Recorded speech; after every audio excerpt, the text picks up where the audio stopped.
ક્વોલિટીની નકલી નોટો સાથે સ્પેશિયલ ઓપરેશન ગ્રુપની ટીમે 2 આરોપીઓને ઝડપી પાડ્યા છે અને તેઓ પાસેથી 9,000ના દરની નોટ કબજે કરી હતી. તો પશ્ચિમ બંગાળના ઇસમને વોન્ટેડ જાહેર કરાયો છે. સુરતની સ્પેશિયલ ઓપરેશન ગ્રુપ એટલે કે એસઓજીની ટીમે નકલી નોટ સાથે 2ને ઝડપી પાડવામાં સફળતા મળી છે.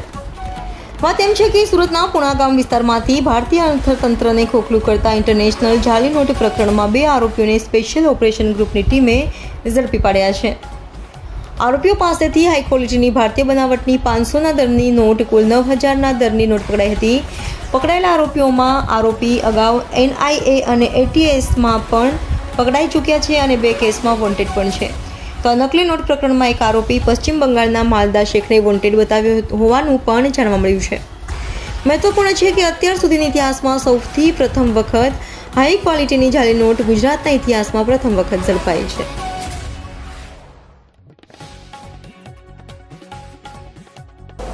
એસઓજીની ટીમ છેલ્લા 15 દિવસથી એમને માહિતી હતી કે અમુક લોકો ફેક કરન્સી લઈને છૂટક પાનના ગલ્લે કે કોઈ શાકભાજીની દુકાને કે અન્ય કોઈ જગ્યાએ છૂટક વટાવી રહ્યા છે.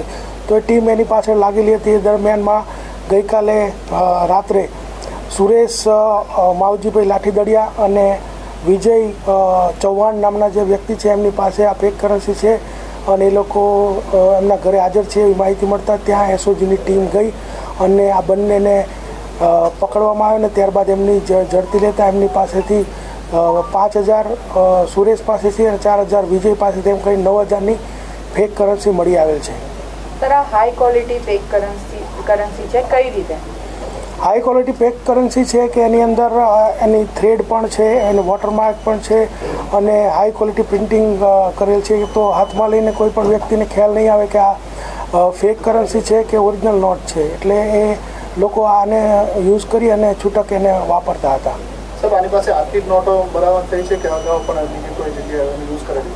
માહિતી એને પૂછપરછ કરતાં એવું જાણવા મળ્યું છે કે 2 લાખ રૂપિયા આપી અને એ જે પશ્ચિમ બંગાળનું માલદા છે ત્યાંથી તાહિર શેખ નામના વ્યક્તિ પાસેથી આ 6 લાખ રૂપિયા લાવેલો. એટલે કે 2 લાખ આપીને 6 લાખ એટલે 1 લાખ આપીને 3 લાખ એ રીતે એકના બદલામાં 3 નોટ લાવેલો અને ત્યારબાદ એણે 1 લાખ રૂપિયા અહીંયા છૂટક રીતે વટાવેલા પણ છે ને એ પણ અમે 1,03,000 રૂપિયા કબજે કરેલ છે ઓરિજિનલ નોટ. સુરેશનો ગુનાહિત ઇતિહાસ પણ છે, NIAમાં પણ ફરિયાદ દાખલ થઈ.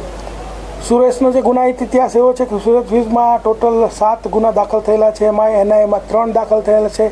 તે ઉપરાંત જૂનાગઢમાં, વરાછામાં અને આપણે ક્રાઇમ બ્રાન્ચ DCPએ પણ એક ગુનો દાખલ કરેલો છે. પ્રારંભિક જે માહિતી અમારી પાસે છે એ મુજબ આ 15 વર્ષથી આ બિઝનેસ કરે છે. સર, આમાં બાંગ્લાદેશ કનેક્શન પણ સામે આવી શકે છે? અત્યારે જે અમને માહિતી મળી છે પશ્ચિમ બંગાળનું એકદમ બાંગ્લાદેશ અને પશ્ચિમ બંગાળનું બોર્ડરનું આ માલદા ગામ છે અને ત્યાંથી આ તાહિર શેખ પાસેથી આ લોકો લાવીને અહીંયા આ છૂટક વેચાણ કરતા હતા. તો એ જ્યારે તાહિર શેખને આપણે એરેસ્ટ કરીશું ત્યારબાદ જો બાંગ્લાદેશથી આ નોટ આવતી હોય કે પછી એ પોતે બનાવતો હોય કે શું હશે એ અમારી ટીમ ત્યાં જશે, એનું વોચ રાખશે, ઇન્વેસ્ટિગેશન કરશે અને પકડશે અને એ સમગ્ર મામલો બહાર આવશે. સર, NIAમાં શું ફરિયાદ આ સુરેશ વિશે દાખલ થઈ? NIAમાં જે ફરિયાદ છે એ આ જ છે, ફેક કરન્સીને લગતી છે અને બીજી જે ડિટેલમાં અમે માહિતી મેળવવા પ્રયત્ન કરીએ છીએ.